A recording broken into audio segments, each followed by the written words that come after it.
Welcome to Deeper Than Day, the Archetypal Astrology and Depth Psychology podcast. This is episode 2, recorded on May 6th, 2014, and we are your hosts, Jessica Garfield-Kabbara and Delia Shargell. You can find us online at deeperthanday.com, and this episode will be posted there along with each episode. And you may email us at deeperthanday@gmail.com with any questions or feedback that you may have for us. So in this episode, we want to focus in on the archetypal and planetary complex of Neptune. And what we're going to do in the beginning here is go into a little stream and flow of the meaning of the planet Neptune. And it's fitting for us to begin with the archetype of Neptune, because Neptune is the archetype that contains all the other archetypes of the planetary pantheon. It is the wellspring of the imagination. It is the source of all image, myth, metaphor, story. It is the realm of the imagination, our dreams and aspirations, our ideals. Neptune is the transcendent, the mystical, the numinous. It's the transpersonal dimension of reality, that which gives breath to all things, that which animates the entire cosmos. As Plato described it, it's an image spinning through eternity. Neptune sometimes is related to the Great Mother Goddess, the oceanic womb of consciousness, the stream and flow of consciousness. And it relates to anything that is spiritual, our spiritual aspirations, spiritual truth, spiritual wisdom. It's the seeker, the mystic, the visionary. It's the part of us that dreams at nighttime. And like all planetary archetypes, there's light and shadow. One thing that Neptune does is it seeks for undifferentiated unity, a sense of oneness, of wholeness, the all. It dissolves boundaries between self and other, self and nature, self and God, seeking that unity, that deep communion, that fusing of inner and outer, a longing for merging and deep connection and a sense of interconnectedness. It tends to make more sensitive, more permeable, whatever it touches. It also spiritualizes. And sometimes it weakens. And so in the more challenging representations of Neptune, it can be related to escapism and delusion, illusion. Neptune is both Maya and the divine play, but it also relates to madness, psychosis, getting lost in other realities and other worlds that aren't grounded in consensus reality in Saturn's world. Neptune also relates to projection, psychologically, to that phenomenon of placing what is happening in your own inner subjective experience out onto the world around you, whether that be people or experiences, projecting your wishes, your fears, your hopes, your dreams, and at times creating a sense of delusion, not being able to see clearly, seeing through rose-colored glasses, distorting reality. It also relates to self-deception, not being able to see oneself clearly or being in denial about what's actually taking place. And it also relates to what we call in the therapy world transference and countertransference. Do you want to say a little bit, Delia, about how you understand transference and countertransference? Sure. The phenomenon of projection that you were just describing shows up in the clinical relationship as transference and countertransference, in that we tend to project our early relational experiences onto our current relational experiences. And if we are in a deep and intimate relationship, the likelihood that we will begin to see that other as we saw the original other is very high. So in the therapeutic relationship, we use this, and so that is considered transference, the transfer of that early relational matrix onto the clinician. And then countertransference is its counterpart. It's the experience of the clinician in relation to the client's transference. So that's also expanded in relational psychotherapy to include all of the therapist's thoughts and feelings about the client and their inner and subjective experience in that relationship. And why does transference happen? I mean, everybody experiences it. It's a universal human experience. Why does it happen? What's the intelligence in it? My hope is that transference happens because we are seeing through the lens, through the Neptunian filter of our past experiences, whether they are from our biography, from our literal experiences in this past, or on a more metaphysical level, to the past experiences that may be carried over from past lives, or from our our archetypal complexes seen in our birth chart, in order to heal the wounds that come from that partial view. So if Neptune relates to the all, and like Carl Jung's archetype of the self with a capital S, the wholeness that we are all capable of experiencing, then each individual ego can't participate in every archetypal experience, and only sees in a partial way. And some of that partiality we could correlate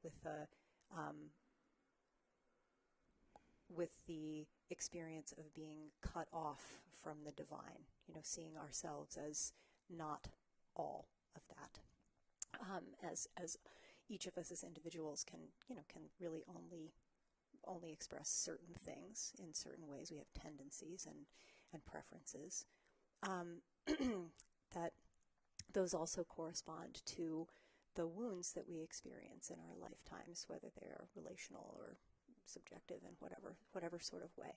So if those wounds and those experiences that need healing naturally grab our consciousness and kind of come to the fore in our relationships, they present an opportunity for healing. And I believe that can take place in the clinical relationship as it takes place in all of our relationships. That really brings up for me how Neptune also correlates to intuition. So Neptune's tendency is to dissolve boundaries, make one more permeable. If you have a strongly placed Neptune in your natal chart with the sun or the moon or Mercury, and we'll go into this in a moment, the differences between those, it tends to make a person more empathic. And so that person often can be highly intuitive. And what are some of the differences, or how do we start to go about in relationships understanding what is an intuition and what is a projection or transference that's taking place in the relational field? Right. That's a fabulous question, and it's kind of the whole question.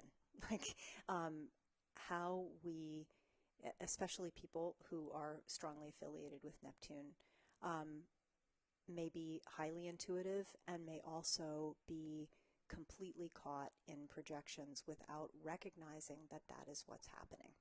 That is kind of the shadow side of intuition, that even though we may know something very deeply in our intuitive way, we may also have the capacity to delude ourselves.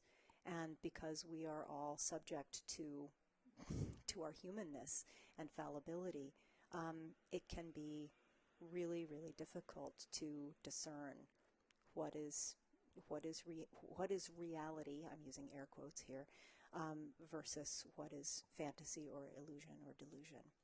So my personal sense is that, Saturnian reality, which we correlate with kind of consensus reality, is a form of the real, but that the Neptunian reality, in which the boundaries between things tend to dissolve and become much less clear, as you said at the beginning, is the deeper reality. It's the reality that holds all realities, including the Saturnian. So when we're just going about our daily lives in Saturnian reality and we're trying to have relationships with each other, that distinction can be simply confusing. And it may be more helpful and practical to focus on how we discern whether something is coming up in all of our relationships or in a particular relationship. Is this you or is this me? And with enough lived experience, we can generally begin to pick out the commonalities in our relationships so that we can discern, oh, maybe this is me. Maybe this is a perception that I tend to have over and over and over again. Is it possible that this is a perception rather than the reality that I've experienced it as? I'd be curious to hear an example of that, a common perception that one may have of the world around them that potentially could be a projection of their own narrative, their own story, that's rooted in beliefs they have from a previous relationship that they are then transferring on to every current relationship. Well, sure. I mean, I think there are many examples, but let's imagine that someone grew up in a family with a very strict, possibly abusive father, and that this person learned how to see himself in relation to always trying to please the father, who might be punitive and cruel even when the son did his very best. So that feeling of always trying to get the father's approval and to be good enough and to be pleasing in some way may become so internalized that every subsequent relationship to an authority figure can bring up that same feeling of not being good enough, not having basic adequacy, and of that may go along with feelings of anxiety or of depression, that I'm not enough, I can't ever do it well enough, and that may become throughout time a really crippling experience if it is not recognized as being rooted in that original relationship. And in the sake of Neptune also corresponding to the impulse to heal, like you mentioned, that movement towards wholeness as Jung described it, but that impulse to heal, how does one go about beginning to heal these woundings that may come out of earlier childhood experiences that have distorted, or like you said before, cut one off from one's own divine nature, or even if you don't want to say divine nature, self-love? Yeah, that's a great way of saying divine nature, in my opinion. So that's, You are pointing to something that I don't have a word for, but I want to have a word for really soon, because it feels like the thing that I am grappling with every day right now. So it's kind of the factor of being able to take responsibility for becoming conscious of what one is projecting, or what one is living out in the world, and how to make that shift between feeling effectively kind of victimized, which is another aspect of Neptune, by the excuse me, by the complex and by the feelings, and eventually being able to take responsibility for owning whatever those feelings and perceptions might be, and recognizing that you may have more choice than you realize. I want to tease something out here that we've talked about before, and that would be, so let's say someone is having an experience that where they're having feelings of feeling like they don't belong, right? Most people can relate to that feeling, that feeling that you don't belong, that you're an outsider, maybe somewhere you're being rejected by another person or your family or community that you're involved in. And okay, so let's say it's this person saying, I feel like I don't belong. Is it fair to say sometimes to that person, has there been other places in your life where you have felt that feeling before? I think in this particularly, so I think a lot easier to see this maybe in one-on-one relationships, when someone comes to you and says, I feel like you're rejecting me, and you don't feel that you're doing that to that person. Then to say, I'm curious, is there anywhere else in your life where you've felt that? To kind of check in to see if maybe they are transferring this prior experience that hasn't been healed, that hasn't been resolved, onto this present moment. And then the second part to that my question is, you've mentioned before about how a person can actually constellate, often unconsciously, this experience of not belonging in order to recreate this situation that they had earlier in life. And so they actually end up doing to themselves this self-fulfilling prophecy of the very thing that they're most afraid of, because they're living in fear that they're not actually wanted or lovable, and therefore they make themselves unlovable and unwanted by the way that they behave and act, and they end up recreating that situation. Can you say something to that, and what's going on there, how to work with that? Well, let's see. I think that the question that you're posing, like the original question that, can you say to somebody, is this a familiar feeling? That typically that goes over more easily in the clinical relationship than it does in personal relationships. I think that if you have intimacy and kind of license with someone to ask them a question that really asks them to look deeply at what they might be projecting, then absolutely, I think it can be a really helpful question. But what I've also noticed is that people tend to be very identified with the way that they see, and with the illusions and delusions that they may be creating even in a transference situation in a relationship, meaning that people will really begin to get into power struggles over how right they are that their projections are actually true, that the other person really is doing this to them.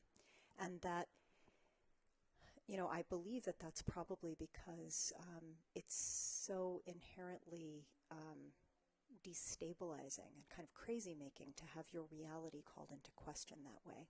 And that for many people, especially growing up in families of origin, which may have kind of obfuscated the truth or the nature of what was going on, that there were many things that were not spoken about, or many things that were kind of twisted or Denial. In many cases of denial, like if there was abuse of some sort going on, that people may have already grown up with the experience of having their reality kind of called into question, and that may be such a trigger that it's hard often to to kind of force people to see what they are projecting until they come to it on their own. And I mean, I think obviously the therapeutic relationship is a special one because it can, usually the therapist has a little more license to ask someone to look at themselves than, a friend or a partner.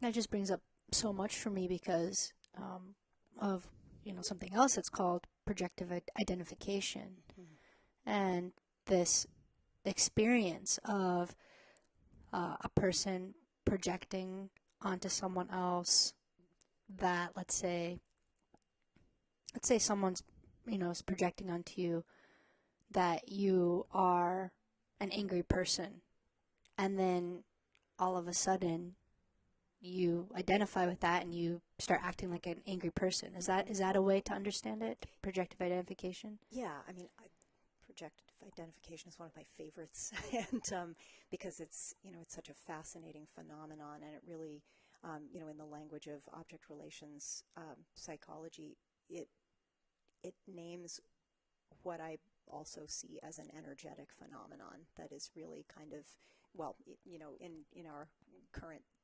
modern paradigm, we don't really have an understanding for this, but I think as the paradigm begins to shift, that understanding is going to become a lot clearer.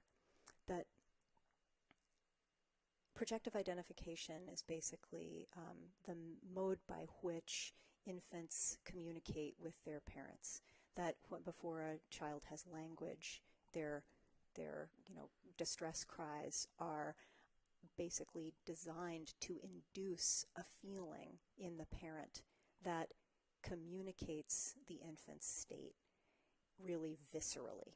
So the parent, if the child is angry, for instance, as opposed to hungry, that the parent may feel the infant's anger and become angry themselves, like, oh, and be moved to soothe the child, just to make that feeling stop. So the idea that we all tend to use this very primitive method of nonverbal communication in a way that we aren't even conscious that we're doing, that we will somehow induce a feeling in another, particularly a feeling that is out of sync with our egoic consciousness, with the ego with which we identify as adults. That, for instance, if I am uncomfortable with my own anger and I suppress that and my awareness of it, but I may act in a way which, or I would actually prefer, for my own comfort, that you be the angry one. And if I act in such a way that I induce that feeling of anger in you, and then you end up snapping at me or, getting upset with me, and then I can feel relieved that I'm not the angry one, that it's all you. That helps me maintain my my ego identification. But unfortunately, it uses you as kind of my dumping ground. And I think the way that we are communicating our emotions with each other all the time is something that, it doesn't go along with our conception of being kind of a skin-encapsulated ego, a separate self. But when we are in the Neptunian realm, we're all too aware of how fluid our feelings are, and that as energy, they are really easily transferable between people. To me, this just absolutely calls in to question the nature of reality. Yeah. And what emotions are, what psyche is, on this idea that we are embedded in psyche, that we are participating in it. I absolutely love when the great archetypal psychologist James Hillman says, when you dream at nighttime, you're both walking around inside of your dream, and it's simultaneously coming from inside of you. and that paradox of inner and outer. And for me, that is the Neptunian realm. It's holographic. And so when we start to, bring in these psychological ideas of projective identification and the fact that I can make you feel a way that I'm feeling in a nonverbal way by inducing something in you to communicate to you how I'm feeling, because maybe I'm not even conscious of it. It's you're saying it's a primitive way of communicating that the infant and the child, the infant and the mother are doing. It's a survival technique. Absolutely. So, primitive in that sense, primary. Primary. Early. It just, then it goes, okay, it makes me question, what are emotions? Obviously, I don't possess them. You don't possess them. We're sharing it. So this idea of the morphic field, of mutually participating in dynamics, and it totally calls into question relationship, how it works, and the roles that we end up playing for each other, which is often a collapsing into one side of a pole, but it's actually not. It's not this hyperpolarization. It's actually a complex, deeply interconnected, web of being that's happening, and we tend to kind of crystallize into one particular pattern of behaving. Like I'm the pursuer, you're the distancer, or you're the introvert and I'm the extrovert, or you're the passive one and I'm the aggressive one. Right. You're yin, I'm yang. Yeah, but I think you're painting a picture of how astrological complexes help us understand psychological complexes. That we may be more identified with a certain archetypal quality or a certain pattern of expression, and that is the place that we, that's our go-to. That's what we do automatically without realizing that we're doing it.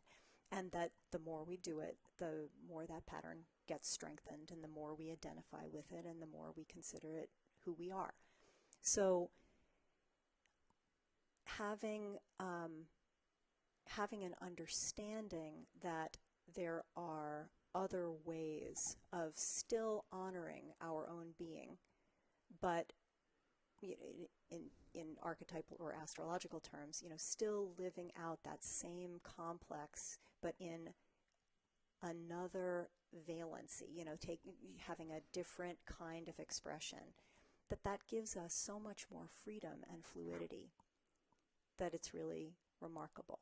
So our gradual, like Jung's concept of individuation, of becoming more and more whole as we develop, really implies that we can do this. We can live into more of not just what our chart says that we are, but more of what it means to be a human being.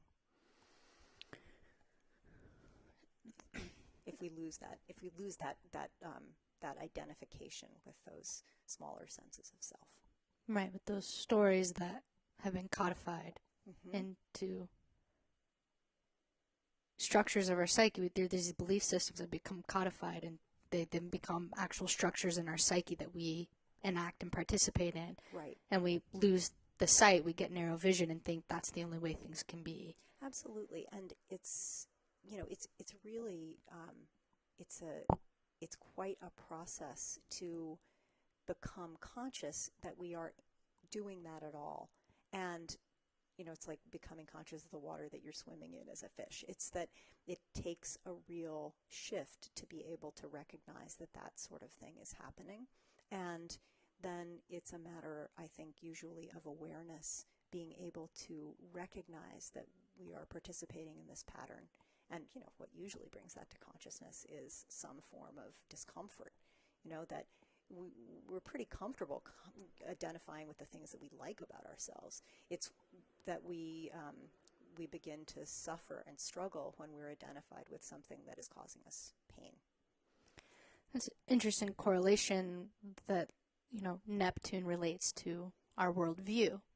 And so you're talking here about ways of perceiving yourself and the world around you and that relationship that's taking place. And how that corresponds to Neptune. It's our worldview that we're participating in. That's why I love what Caroline Casey says when she says, imagination lays the tracks for the reality train to follow. I love that one. Now that's a Sun-Neptune person right there. Sun, Neptune, Saturn. The imagination, Neptune, lays the tracks for the reality train, Saturn, to follow. And we've also been talking about another Sun-Neptune person, Carl Jung. He has Sun-Neptune, or he has the Sun squaring Neptune, which is also conjoining the Moon, so he's Sun-Moon Neptune. And we wanted to talk a little bit about some of the differences between what it's like to be Sun-Neptune versus Moon-Neptune versus Mercury-Neptune. Do you want to talk a little bit about your experience with NEPSOC? And Sure. So we were talking last time about forming what we believe is the first archetypal astrological aspect support group in history, the Neptune Society. Hey, you guys, we love you.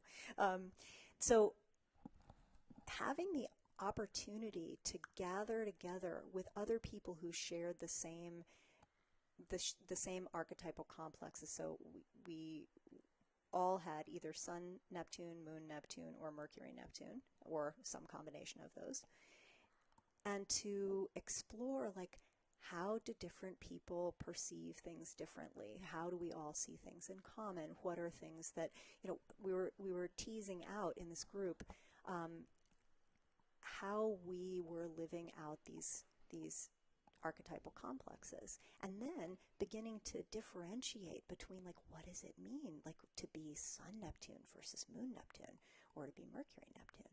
So my like revelational moment came. So natally I have Sun Neptune and Moon Neptune, and because they're in aspect to each other, I've always said it's tough to tease apart an astrological complex because it all feels like one chunk until you really begin to tease it apart, to separate those things out and understand how they play off of each other. So it can be really hard if you have a complex with a lot of planets there to understand how they differentiate from each other and what it might be like for another person who doesn't have, something in, like, say, Mars in there with your Jupiter and your Venus and whatever else. So I couldn't, it's hard to say how to so I'm starting to get all Neptuned out. Let's see, focus me back in. Yeah, so when you were in NEPSOC, you started to begin to discern the different ways in which, let's say, all of us had Sun Neptune in the group, but some of us had Moon Neptune along with that, and then the other half of us had Mercury Neptune. And it was very clear that we experienced Neptune in different ways because of the other planets that were involved with our complex. Exactly. And so what we just did here, you and I, is a perfect example of this. So as a Sun, Moon, Neptune person, I can be so identified with the Neptunian experience of kind of formlessness or kind of getting lost in the wash of consciousness that I lose my train of thought. And thought is Mercury. So I can begin to feel so strongly something that, which correlates with Moon Neptune, that I am, my solar self becomes kind of subsumed with that, and I'm just kind of lost. Now, Jessica, who has Sun, Mercury, Neptune, can kind of rein me in and think about what's going on and articulate the thinking about Neptunian things or thinking in a Neptunian way are both expressions of Mercury Neptune. So as I was going through, my years in NEPSOC, I got a transit of Neptune opposing my natal Mercury. So suddenly, for the first time in my conscious life, I have Mercury Neptune as well. And I realized that it's not until that happens that I am able to kind of differentiate in my thinking and my articulation and my language how Neptune works, because before I have just been swimming in it. And that our other Sun, Moon, Neptune group member, seems to have a similar kind of way of just being in the wash rather than kind of thinking about it or articulating it or clarifying it. And, I think the Moon Neptunes among us were often really in the realm of the somatic, that our ways of intuiting and knowing were felt in our bodies, and we might manifest that in like illness or allergies or some kind of physical way of tuning in to what was going on in the field. But the Mercury Neptunes, Sun Mercury Neptunes among us, were much more apt to be, kind of engaging in like wordplay, making puns, just kind of like going with the flow and tracking and following in a very Neptunian diffuse manner. But, interestingly, the Moon Neptune folks were just kind of like, I have this image of just like sort of feeling bloated with a lot of affect and a lot of shared relational field experience in our bodies. That's a great way to describe it. Bloated, I get that image, and I also get the image of the sieve. Mm-hmm. I think that energy moves through the Moon Neptune person in a way where you are kind of like this psychic kidney that is kind of walking through a room and detoxifying it and also metabolizing what's unconscious, because Neptune relates to the collective unconscious. And anything that's unspoken or hasn't been brought to awareness yet, the empath, the highly Neptunian person, particularly with the moon is there, is going to be picking it up psychosomatically and carrying it in their bodies, hence being bloated, hence being a psychic kidney, hence being a sponge and kind of drawing the energy into you and you carrying it. And that's when you often describe it, Delia, as the Moon Neptune person being the canary in the coal mine, the first one to be able to pick up before there's any rational awareness that something's taking place in the group dynamic or in a relationship, picking up on this energy and going, okay, there's something here and I don't know what it is yet. That's exactly right. And I think what has always been really confusing for me as a Sun, Moon, Neptune, and I think for Molly, our other Sun, Moon, Neptune member, was that the identification with the feelings was very strong. So I have always done exactly what you described, kind of moving through a field and kind of sponging up or soaking up the feelings of, in an empathic way, like in my own body, of what's going on and maybe isn't articulated or other people aren't taking responsibility for. But because I didn't have a way of thinking about that before I had the astrological language, I just assumed it was all coming from inside of me. And, if you feel a lot of crazy stuff, you might draw the conclusion, she's crazy. So I went through life really feeling like, what is wrong with me? I don't know how to handle these experiences. I don't know where these things are coming from, without having the awareness that I was simply attuning to what was in my relational field. Which is the gift par excellence of the psychotherapist, your ability to attune and to feel and to identify with the projective identification of the client in front of you, to be able to feel what they're feeling, to open yourself up and make yourself so permeable and empathic that you can walk around in their own inner landscape with them, hand in hand, and get a view from what it's like to be them from the inside. Absolutely, and thank God for my psychotherapeutic training. It probably saved my life because it gave me a way of disidentifying from that feeling of just being sort of this bloated, toxified kidney, and instead to give me a set of concepts and rules and boundaries that I could apply so that I could make use out of that empathy and develop a way of thinking about it. And, and as we say, metabolizing those emotions, giving them back to my clients in a more digested way that was understandable, that they could then take responsibility for and make use of in a nutritive way.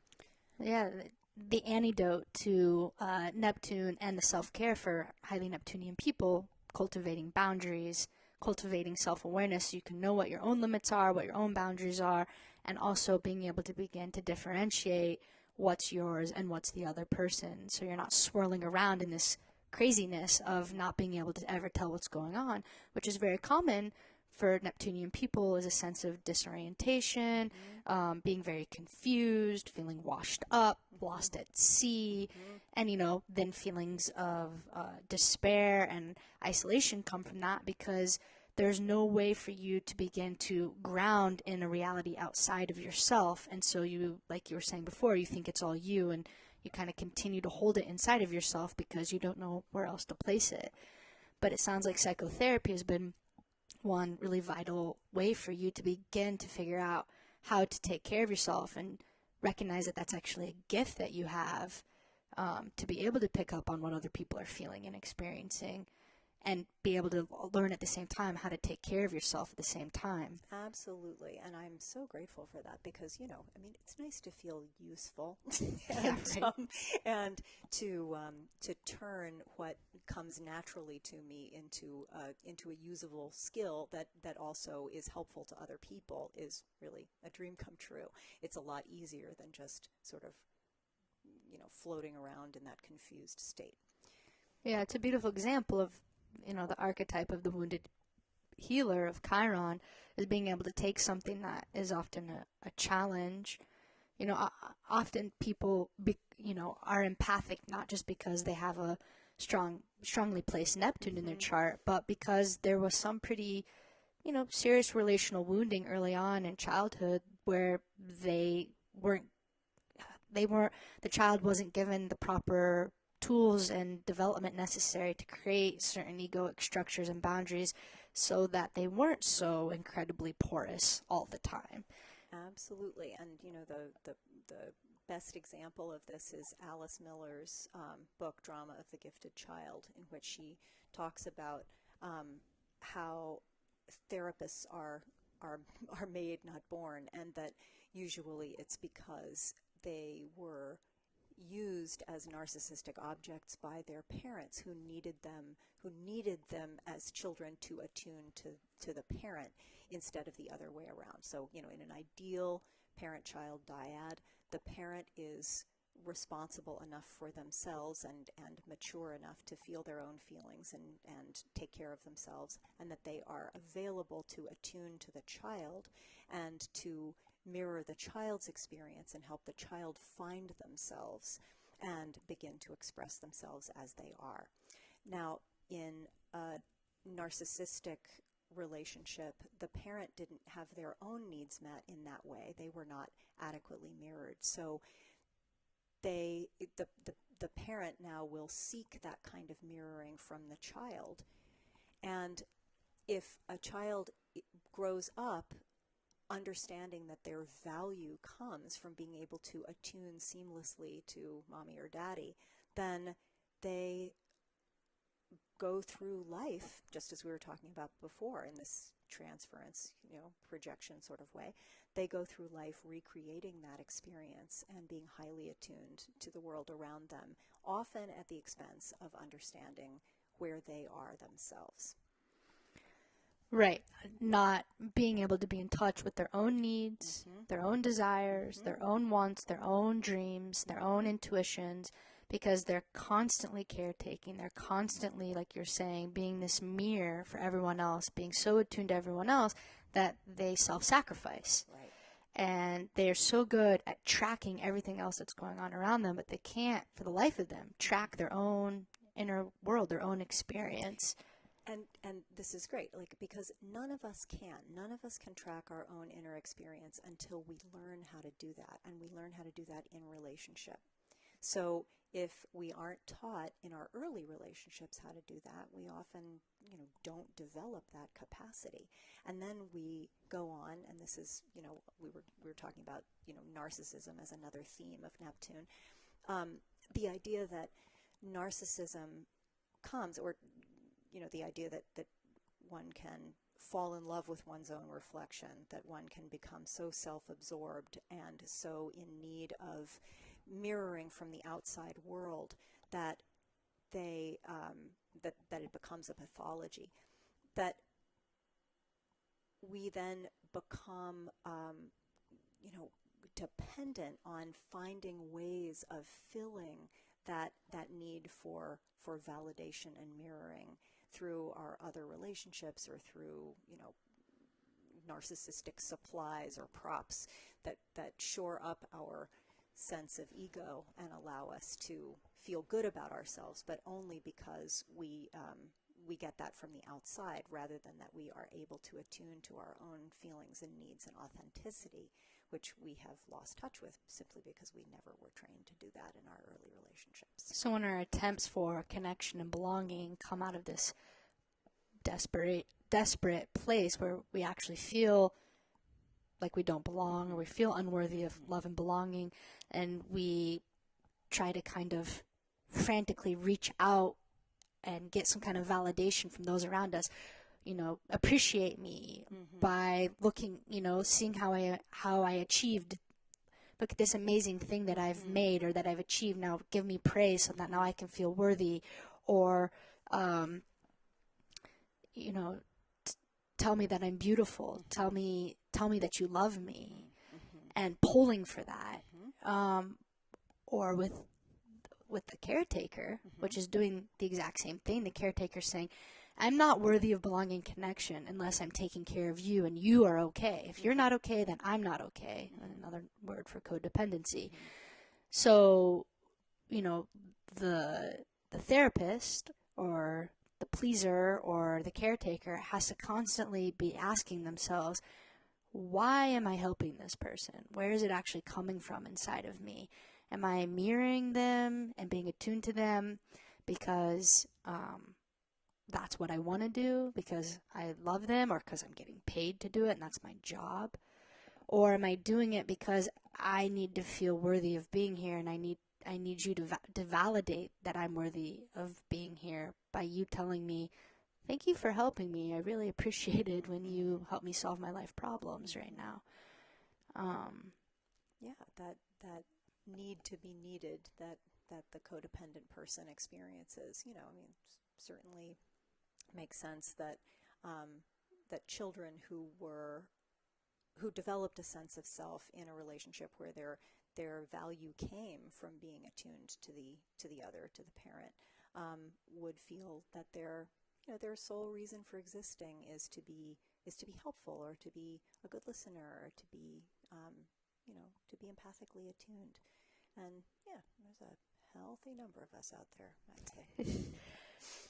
Yeah, and as a fellow Sun Neptune person, I really love when Winnicott, what's his first name? Donald Winnicott said, "I am seen, therefore I exist." Yeah. How each one of us comes to know ourselves through reflection, through mirroring, and how that is, like you were saying, Delia, the role of the parent is to reflect the child back to itself. And when the parent, for their own narcissistic wounding, wasn't able to do that and needed the child to do that for them, there's this generational switch all of a sudden, and the child essentially becomes parentified and grows up really fast and becomes this little adult walking around mirroring the parent back to them instead of the natural way that it's actually supposed to be, and how that's very common for people who have Sun Neptune or Moon Neptune. And kind of going back to this, if you have Mercury in there, like I do, I love the word that you used earlier, which is tracking. The Mercury-Neptune person has a lot easier time bringing in the analytical mind to track and recognize patterning that's taking place Mercury Neptune is classic for the ability to see the meaning, Neptune, that transcends the patterns. So Mercury's the ability to see the patterns, and Neptune's the meaning. And there is an ability for the Mercury Neptune person to really recognize symbolic patterning and to see the world metaphorically. You know, especially when you are coming from a psychological perspective, there is so much being communicated to each one of us in every moment all the time, verbally, non-verbally. We all know about body language and what the eyes are doing, but like we're talking about earlier, communicating with emotions and projection and projective identification, that there's so much being communicated all of the time. And the Mercury Neptune person is able to perceive it in a way that often they're able to see, to read the subtext of what's taking place metaphorically, distill it in a way, and then find some way to communicate it back to the person, to reflect back to them through words, whatever patterning that the person's recognizing. Where the Moon Neptune person can do that as well. It just takes a little more effort because the Moon Neptune person is feeling it so much more strongly, and to be able to put words to the feelings is, we're all doing that all the time, but it's a much longer process for the Moon Neptune person because there's a lot more to sift through to be able to get to that point, to bring it to conscious awareness and, reflect back to the person with words verbally. Hey, this is what I'm recognizing. This is what I think's going on. Yeah, I love that description of Mercury-Neptune that you just gave. And, that Mercury-Neptune people can see the meaning that transcends the pattern. Is that what you said? That's really wonderful. So there's a way that,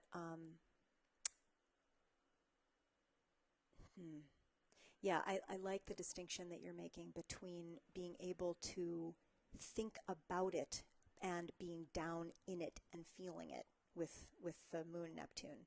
That there is a kind of that Moon Neptune is also associated with the kind of the infant and the mother-child dyad.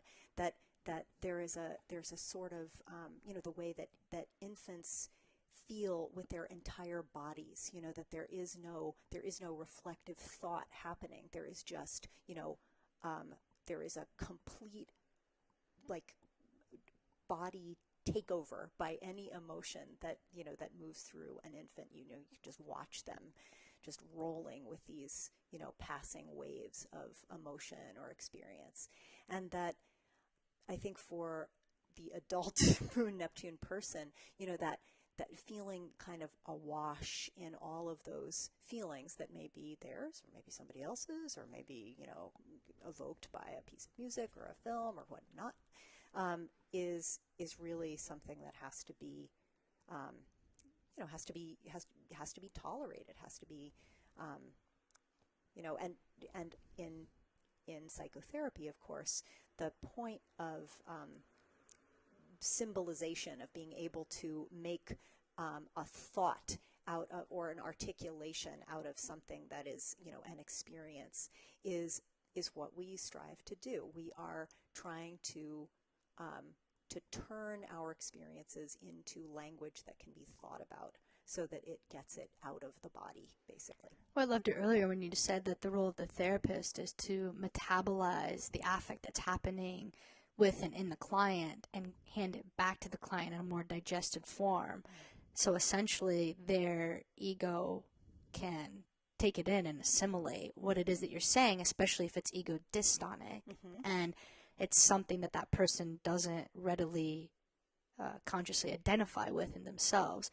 And maybe it's a shadow aspect of themselves, something that's hard for them to accept as part of them, that if, the therapist is digesting what might be intolerable for the client and finding some way to give language back to it so that the ego defense of the client can relax and therefore take it in and digest it themselves, which is how structural change in the psyche takes place. I mean, actual personality change takes place in that way, and it takes place in very small increments. It takes time because the client and the therapist have to first form an attachment where the client feels safe enough to trust and open up to the therapist. And this brings in the other dimension of Neptune, which we haven't touched upon, which is that quality of universal love and compassion and that heart chakra energy connection. And,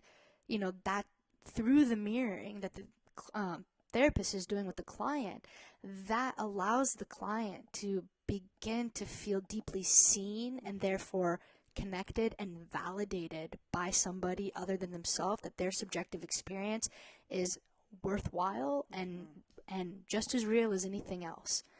And the gift of the therapist joining the client in their world, seeing it from their perspective, empathizing with it, and how ultimately if the therapist can love the client in their light and shadow and their infallibility of being human, it begins to allow the client to love themselves. And what ends up happening here is this beautiful alchemical process where the client and the therapist all of a sudden aren't focusing so much on transference and countertransference, but it actually seems like the space in between them, the morphic field, opens up and there's a sharing of an unconscious that's taking place, and it's no longer the differentiation of the client and the therapist, but they actually become one, and everything that is coming up is for both people.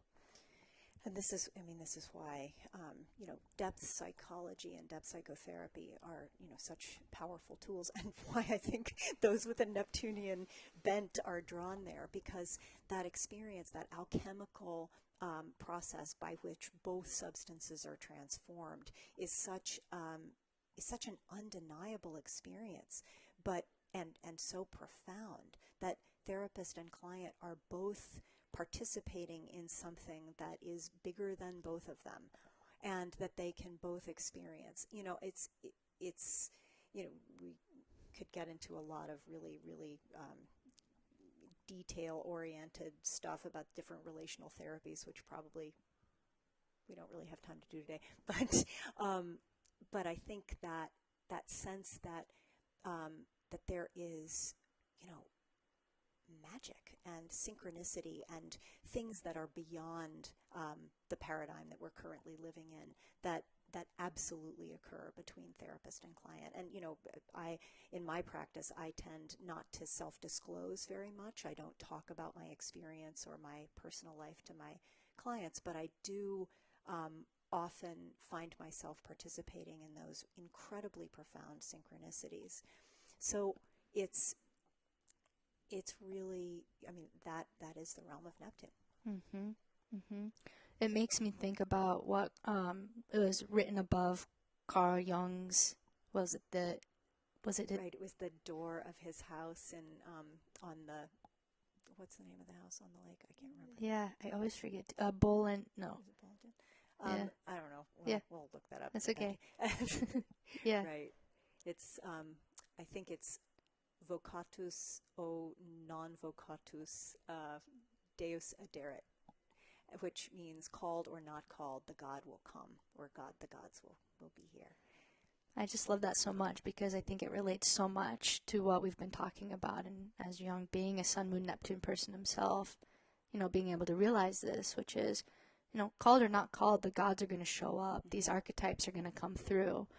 And the more that we're able to embody them, the more that we're able to honor them, the more we're able to be channels of them by being in a relationship with them, and to be as conscious as possible, to be, and that doesn't mean to be perfect or to be all-knowing, but to be constantly living on the edge of our own experience, and to constantly be seeking to become conscious of what is unconscious, is one of the deepest ways that we can be in reverence to the divine, because it seems that it so much just wants to be able to become aware. And if the child needs to be able to be seen to exist, so it seems so does the universe, and it's longing for that play. And I think it is a deep form of play, and a deep form of prayer is simply that act of becoming conscious of what is unconscious, and that's an eternal process that's always unfolding, and seems to be part of the mystery. And we seem to be rewarded as human beings for becoming conscious of what's been unconscious. And for me, I'm so curious about that intersection, because for so long, we tend to have shame around that moment when we become conscious of something that we weren't aware of before, a pattern that we've been enacting that maybe has been causing us suffering and pain. And what I'm really wanting to have happen in this emergence of this new paradigm is if at that moment we can have love for ourselves and appreciation, and we can hug ourselves and say, oh, thank you for letting me see. Thank you so much for giving me the gift of awareness for me to be able to move forward with this and to become conscious of what I was not ready or able to see yet, instead of collapsing into shame. Absolutely. I mean, that's so beautifully said. And, as you were speaking, I really got the image that when we become conscious of something that we don't have shame around, when we're not in the process of eating our own shadow, but we're like through a synchronicity or through some kind of connection that we make, we become aware of something. Everything opens up. It feels numinous. We feel the sacredness of that connection and of that discovery. It is euphoric. And it isn't such a stretch to think that if we can tolerate the affect of shame and we don't run from it, that we could have exactly the same kind of euphoric response to even the things that have been in the shadow and that we don't, we haven't owned yet.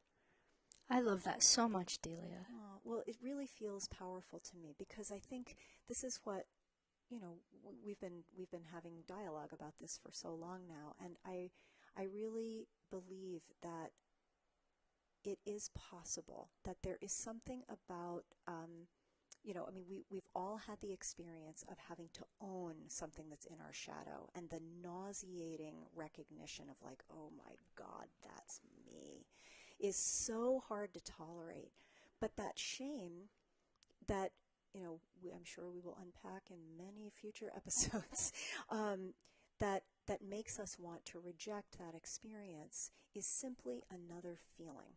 And if we can relate to it as just a feeling that we can live through as we've lived through millions of other feelings in our lifetime, then maybe we can accept the sacredness and the holiness of what is in our shadow as well. A shade of that. May it be so. May it be so. So we are at time for today. How did that happen? I don't know. I'm like, let's just keep going. Well, what was on our list that we didn't get to talk about? Oh my gosh. The cultural implications of living in the West. Oh, right. As being a Neptunian versus living in the East. And getting a little bit more into the psychological piece of it and some examples of people who have it in their charts. We could easily do a part 2 of this. Yeah, we could totally do a part 2 of this, and I'm sure we'll circle back around somewhere along the line. So if we are at time, then we'll just stop. Yeah. Boundaries! Boundaries, right. We got a sun opposite Saturn in the sky right now, so we figured this would be a great day to honor Neptune because we would be able to keep some boundaries. Completely lost, which we kind of did, but it was fun. Oh, it's such an honor to be here with you and share this space. Oh, as well for me. And, I just want to say thank you to everyone listening. And that thank you so much. Yeah, we hope you'll tune back in because we've got a lot to say. So, the world is deep, deeper than day can comprehend.